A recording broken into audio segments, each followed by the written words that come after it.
Global mining giant Glencore has intervened in Australia's energy debate, arguing we will need to use coal for longer in order to keep prices down and remain competitive. Joining me live is Shadow Finance Minister Jane Hume. Good to see you, Jane. Thanks for coming on this morning. Would a coalition government be open to extending the lives of coal-fired power stations if it meant keeping power prices down?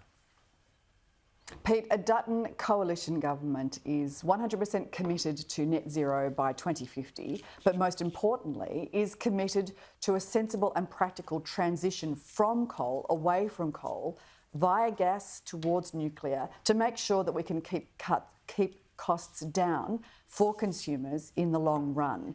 We know that coal is going to be part of our energy mix for a number of years still. In fact, state governments are now paying coal-fired power generator owners to keep their coal in the system for longer, and that's because of Labor's renewables all one size fits all eggs in one basket approach that is not delivering either net zero by 2050, nor is it delivering lower power prices. That's despite the fact that Labor promised that power prices would come down by $275.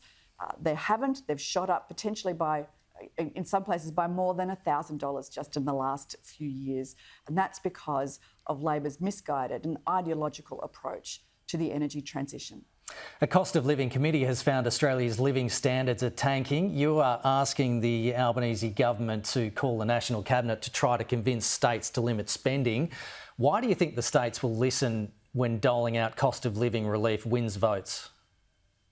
Well, the evidence is in. People are poorer under Labor.